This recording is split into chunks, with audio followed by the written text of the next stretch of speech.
मेरे बच्चे, मैंने तुम्हें पहले से ही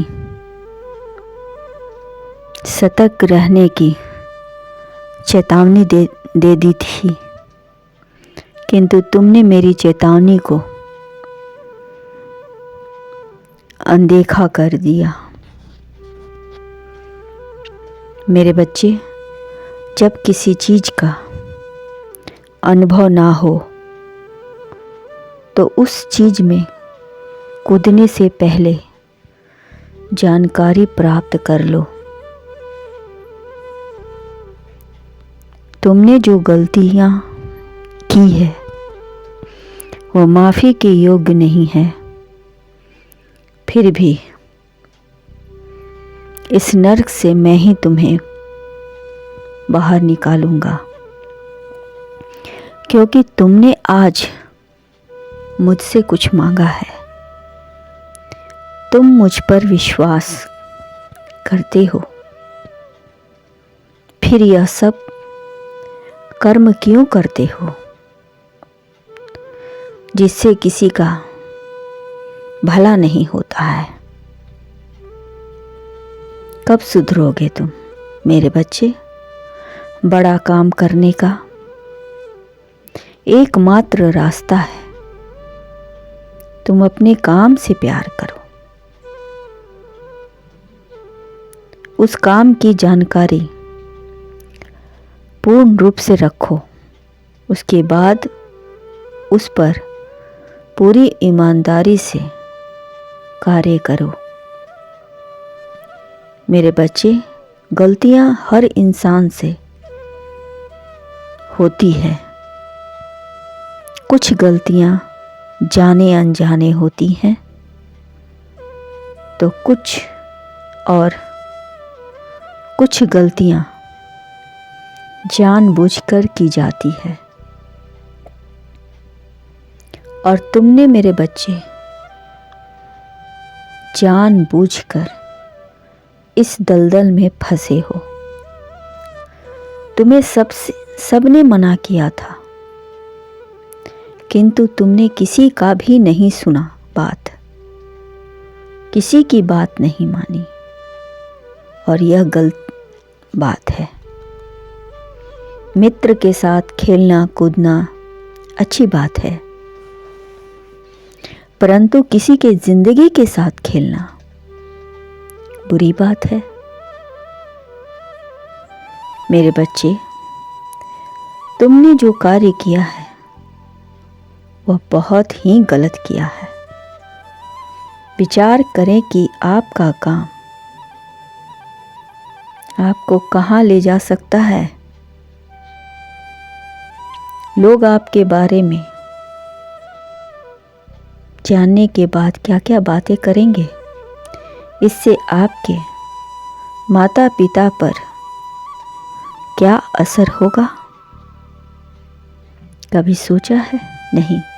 आपका पूरा परिवार इस जाल में फंस जाएगा। रोज लोग बहस करते हैं,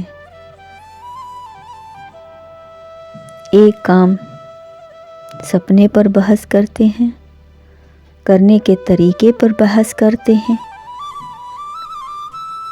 बड़े और छोटे दोनों तरह के मुद्दों पर बहस होती है। पर यह कैसी बहस है कि आपने गलती की और स्वीकार भी नहीं किया? बहुत गलत बात है। क्या आपको यह काम करते हुए जरा भी डर नहीं लगा? आपने उसके बारे में जरा भी परवाह नहीं की? मेरे बच्चे, केवल अच्छा दिमाग होना काफी नहीं है, इसका इस्तेमाल करना भी जरूरी है।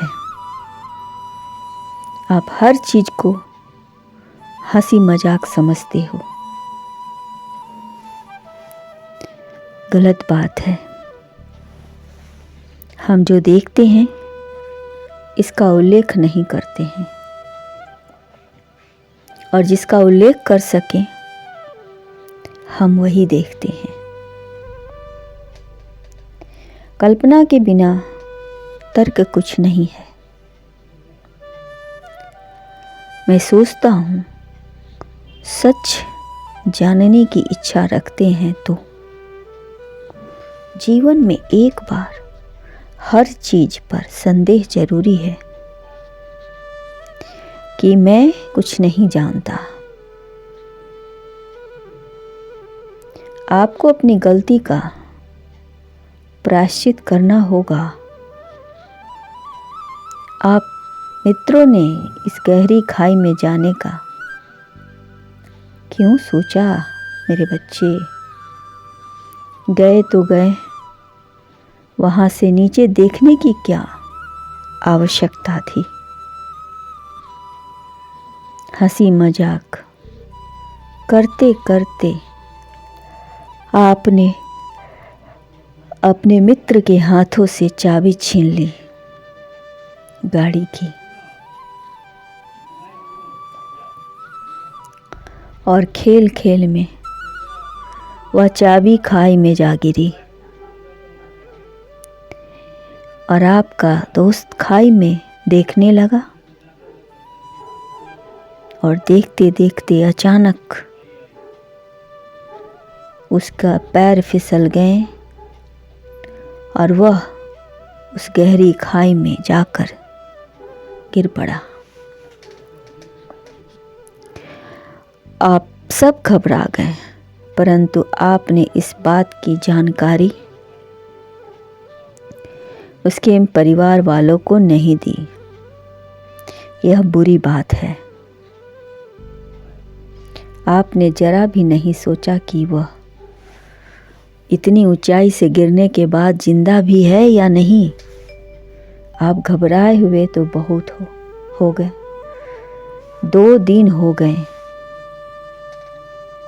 आप सभी को चिंता हो रही है, उसके घर वाले को भी चिंता हो रही है। डर आप पर हावी हो गया है। उसके घर वालों खोजते खोजते उन्होंने आपके घर पहुंचा, तो भी आपने सच्चाई पूरी तरह से नहीं बताई, आधा अधूरा बताया। आपके तीसरे मित्र से अब रहा नहीं गया और उसने सारी सच्चाई इसके माता पिता को बताई। रोते बिलखते उन लोगों ने पुलिस की सहायता से छानबीन शुरू की।